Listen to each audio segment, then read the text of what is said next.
for Chelsea fans, there's only one more game to enjoy the pain, and then we're off to the World Cup, man. Just relax, absorb international football, and forget about Chelsea for a minute, because it's been a tough month for us. Only one game to go, and then we're safe. I can't wait for the World Cup to start, because Chelsea have been this poor. And the Newcastle is going to humble us. You just have that feeling that it's going to be a damaging defeat before the World Cup, man. But anyway, it's game week 16. We take it as it comes, man.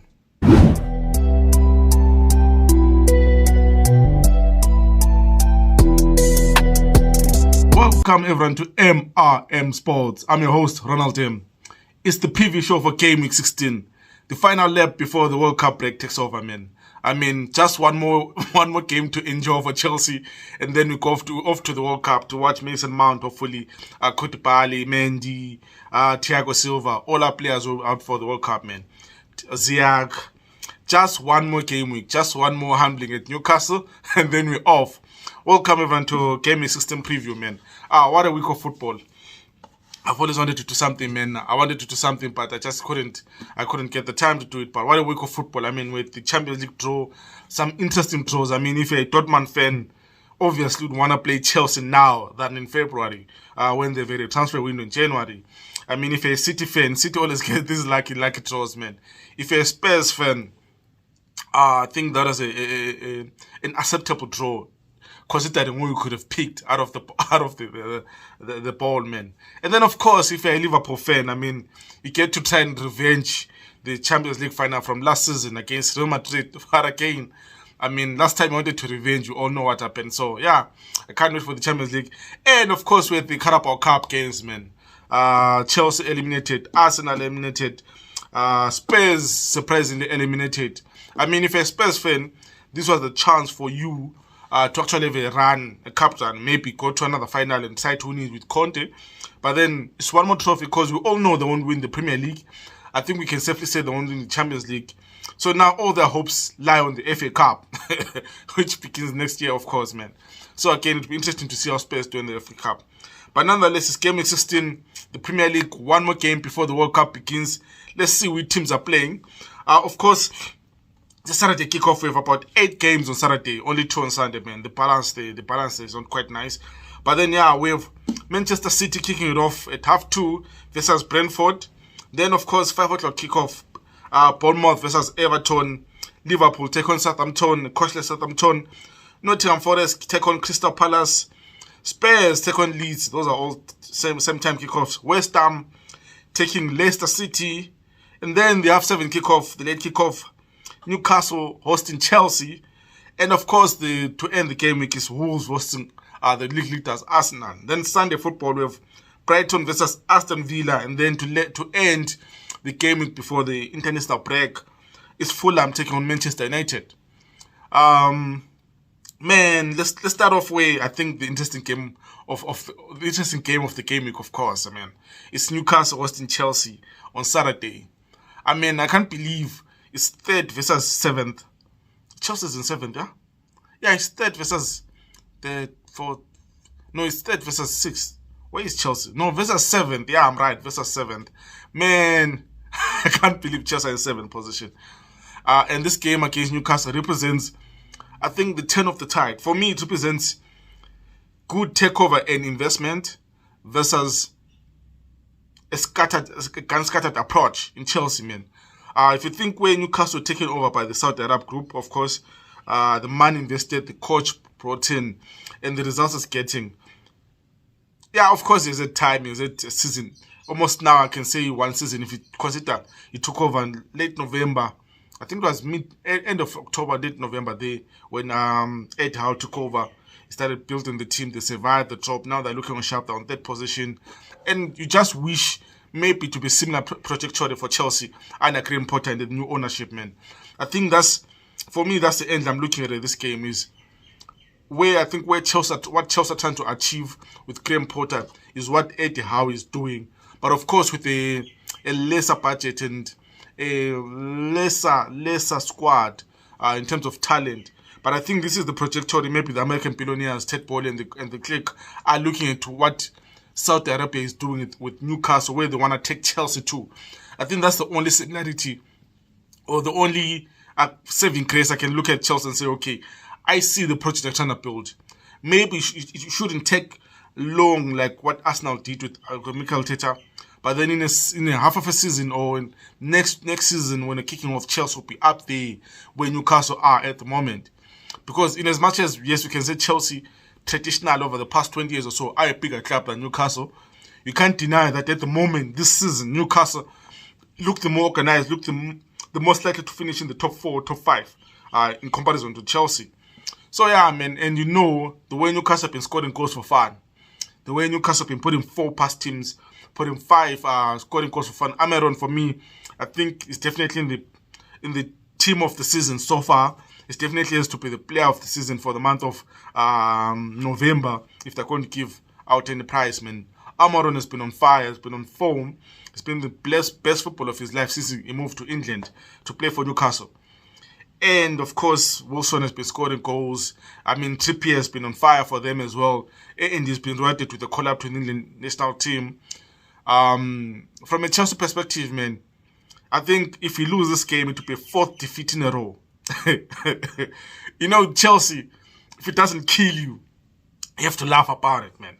It will be a 4th defeat in a row. We lost to Brighton 4-1. We lost to Arsenal 1-0. Midweek, he lost to City in the Carabao Cup 2-0. And of course, if this happens, it will be another loss. And the painful part is we're not scoring goals. I mean, I think against City, yes, we did have some chances. But then against Arsenal, there was not like a chance.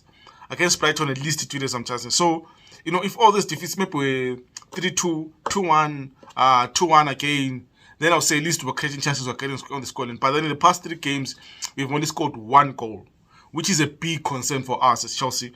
But yeah, man, against Newcastle, I don't expect us to get a victory. I think if I'm Graham Potter, try something different, eh?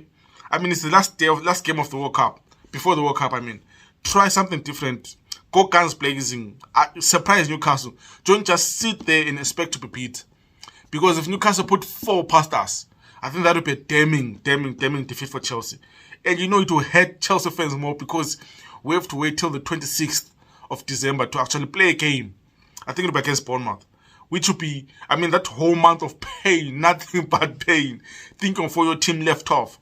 And again, it will paint Graham Potter in a bad light.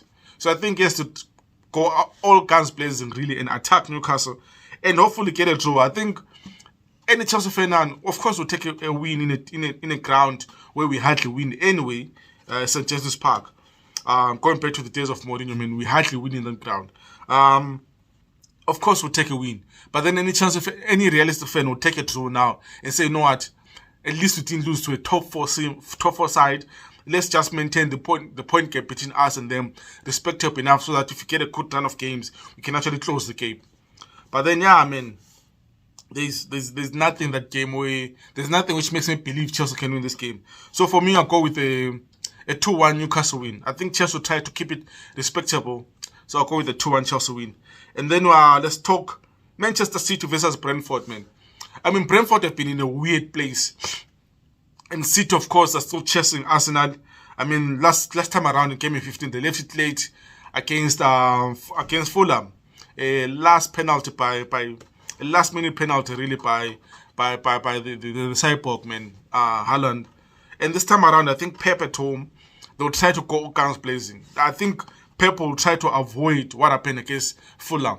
Because you could see in his celebration how much of a relief it was to win that game. Because the last thing Pep wants is to go to the World Cup 5 or 6 points behind Arsenal, you know. So I think for me, without wasting any time, I think this game, Pep will just want pure dominance and want to put Brentford to the side. I can see a 3-0 or 3-1 defeat. And I think Ivan Toney, I don't know if he'll be back or he's still banned. But you know what? I think I can see a 3-1 defeat to Brentford, man. I think Brentford will try and make it. I mean, if you're Brentford, try and copy the formula Fulham came with. Of course, you have to try and hit on the counter. Seize the moment you get it. I mean, be direct if possible. Make sure you have runners off the defenders. We'll try and break the line because City will try to squeeze Brentford in and play that high line. So then they need to have runners behind City's defense, and hopefully for them they get something out of the game. But I don't see it happening. And then of course Liverpool versus Southampton. Liverpool, Southampton. I mean, Southampton without a coach. For me, I think the firing of I forgot to let the lighter man. Hey, but then I think the firing of Ralph Hasenhuttl by Southampton is a huge mistake. The reason why I say that, yes, the results haven't been good. I mean, I think it's what 4 wins in 21 games or so. But then that squad is fairly average. I mean, they keep on selling players. You know, the thing with Southampton is they don't pay too much attention to them in the transfer market until you realize that players are not playing for other teams. Like Bednarek, I don't remember which team he's playing for. I mean, I was surprised when Ings left. That team is so depleted, man. I think the only player recognizable that can be said is quality in that team has to be, of course, Ward-Prowse, man. But then most of the players, I think Southampton are in danger of going down. I think them firing Ralph Hasenhuttl, man, has been working wonders with that team, the limited budget. To be interesting to see the new coach. I think he's been coaching the lower divisions of the Premier League. Interesting to see how he plays, which players he selects, and if he's given money in the general transfer window. And then on Liverpool, I mean, Liverpool is quite interesting because they did manage to get that important victory against Spurs last time around. But then you have to wonder, they're playing a team which is in the bottom half. What does that mean? Because the last time they played two teams in the bottom half, it was 2 losses. So what does this game mean for them? Will they take it lightly? I mean, will Klopp be surprised again? Will these players surprise them? But then I think will Southampton get a new manager bounce, that I'm trying to say? And will they shock Liverpool at Anfield? Because already Leeds have shocked Liverpool at Anfield. Against a difficult one to call. But then you know what? For me, I think I would go with the Liverpool win. I think Liverpool will definitely run away with this one. I think Liverpool will get a victory in this game. It's difficult to see any other Liverpool win. Although Southampton should try and make it difficult. Liverpool again. Liverpool play that high line, so Southampton have to get players who run in behind the player, run behind the Liverpool defense. And of course, if they can manage to nick a goal, and so it will be interesting to see how Anfield reacts. So that if they go a goal behind, of course, it will be interesting to see how Liverpool fans react to that. But I think I'll go with the Liverpool 3-1 win again. I think Liverpool will be just too strong for Southampton, man. And then, of course, Spurs versus Leeds. Spurs are at home, man. I mean, Spurs were surprised in the Carabao Cup, buying out to Nottingham Forest. Jesse Lingard finally getting a score sheet for Nottingham Forest in the Carabao Cup. But then you think Spurs, will they start bad? I mean, I think this is a tough patch. I think in Antonio Conte's career, this definitely is one of the toughest patches he's been through. I mean, this was the season where it was meant for Conte and Spurs to explode on the Premier League. Even on the Cup, I mean, everyone knows Spurs needs a Cup. I think if you tell Tottenham Spurs right now that you're going to give you an FA Cup and a top 4 finish, I mean, even if you're knocked out in the round of 16 in the Champions League, if they get a FA Cup, for them, that's a brilliant season. Especially if it's FA Cup plus Champions League next season. I think that's a brilliant season for them. So for them to be now in 4th position, I mean, they're just a touching distance from Man United and Brighton and Chelsea. If you sneak Chelsea in there. So when you think about it, this game for Spurs is an important game because the last thing they need is to go into the break having lost back-to-back games at home. And everyone thought Spurs would surprise Liverpool. I mean, I certainly thought that. Everyone thought Liverpool would be secure in the 3rd position, Newcastle over them. And with Leeds have been playing some crazy games as of late. I mean, the comeback, the win against Liverpool at Anfield. I mean, the comeback against, what did they play? Was it Bournemouth? Yeah, they played Bournemouth where they won 4-3. I mean, they'll be high. So even if they go down, even if they go a goal down against Spurs, I think they have that belief that, you know what, we can fight, we can change the game, we can try and win. And Jesse March is fighting for his life. So that's a man with a cause. The last thing he wants is to be fired during the World Cup break, you know. So if he gets a victory against Spurs, I mean, he would have shocked Spurs. And Spurs, we expect them. I mean, they did look fatigued midweek against Nottingham Forest. I think Harry Kane does look a bit fatigued. You know what? I'll go with the draw in this one. I think for me, I'll go with let me go with the Spurs one. Now let me go with the shocker. I think Spurs will lose this game. I just think Conte looks deflected, looks defeated a bit now. And the players again do they still believe in what Conte is doing? I think they do believe, but then I think they'll be starting to lose a bit of faith in what Conte is doing, because they're now losing games. They're now falling off from Arsenal and City. They've been drawn into the top four battle. So if they lose this game again, I think they'll lose this game. And most of the players can't wait to leave for the international break, if I'm being honest, man. So I'll go with the Leeds win, 2-1 win. And then let's talk Wolves versus Arsenal. The last game of the last game on Saturday, man. Arsenal looked leaders, impressive against Chelsea last time around. I mean, deservingly victors against Chelsea, even though the goal was a bit weird. But then the way they played, it did give them the right to finish. The way they played did give them the right to finish that game as winners, man. And then they're back at the top of the Premier League against Wolves with a new coach in Lopetegui, man. I think this is the worst time for Arsenal to play Wolves. In all honesty, I feel like even though Arsenal is a good team, is a brilliant team, I think Wolves are in a dangerous path now.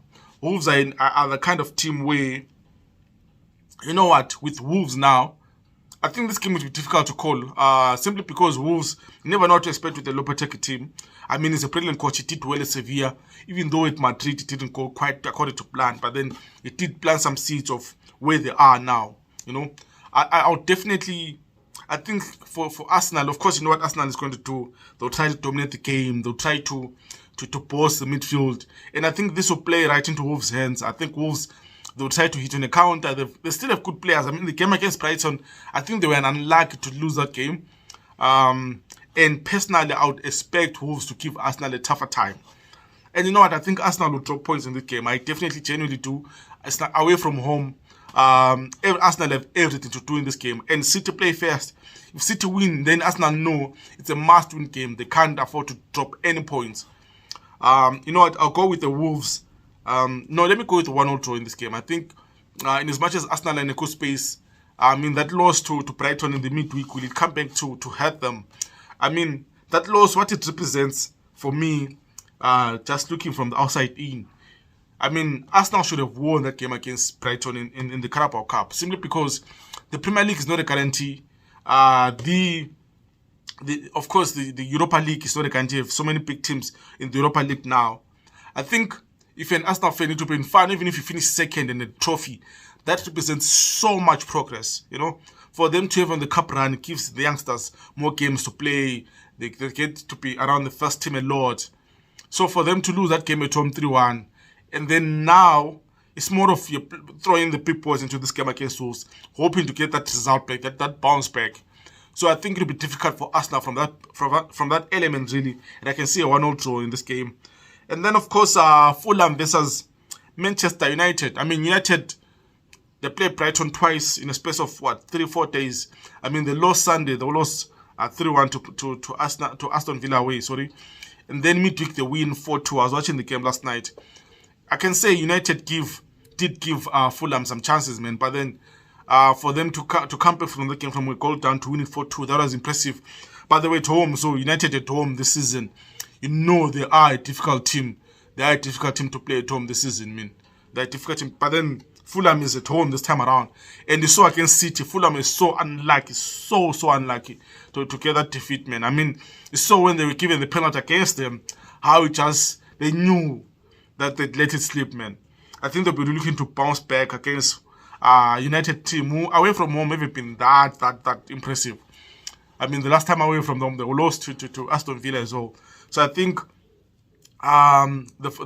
what you call this? I think the Fulham coach, what's his name, Silva. I mean, Marco Silva will be looking at this game, thinking, you know what, we can slay a big giant here. We can give our fans something impressive to cheer home about during the World Cup tournament, man. How do I see this game going? I think it'll be Manchester United. I think it will be draw. I think Fulham this season are proving that they are a big team. They are playing like a big team. They can take on anyone in the Premier League. I think we saw against City already. So I can give Fulham a chance. I mean, they are dangerous. And Pereira, of course, former United player, will be looking for a score to say to prove that I deserved more time in the United shirt. So I can see this game being a 1-1 draw, man, or even a Fulham win. And then the rest of the Premier League, Bournemouth versus Everton. I mean, Everton last time around they lost against Leicester at home, and Bournemouth have been scoring goals. I think this will be a crack of a game. Bournemouth at home, they'll be trying to show to the world that they're definitely not going down this season. I think, let me go with the Bournemouth 2-1 win. I think Bournemouth surprisingly will be strong for Everton at home. And then Nottingham Forest versus Crystal Palace. Patrick Vieira, I think that was an impressive 2-1 win at West Ham by Vieira. I didn't see that one coming. That was impressive by Vieira. Away to Forest. You know what? I think I'll give it to Forest. Let me go with no, I'll give it to Crystal Palace. Sorry. Let me go with the 2-1 win for Crystal Palace. Black excellence will prevail. Although Forest are buzzing after the Spurs win at home and in the cup. And then, of course, West Ham versus Leicester. This is a huge game. This game represents two teams who, for the past 3-4 seasons, were flying in the Premier League, man. But then somehow they're still a bit in the bottom half of the table. You know what? Let me just go. Let me not waste time. Let me go with I think I'll go with a 1-0 draw in this game. I think it will be evenly matched. Let me go with 1-0 draw. Brighton versus Aston Villa. Brighton, Aston Villa. Villa flying, even though they lost the Carabao Cup, you can understand it's against United. At least they scored 2 goals. At some point, they looked as if they're going to win the game. You know what? I think Brighton are playing good football. That victory against Wolves, following that 4-1 win at Chelsea. The new coach is doing well. They won in the Carabao Cup at Arsenal. They're on a roll, man. This game will be interesting on Sunday. I think this is a must-watch as well.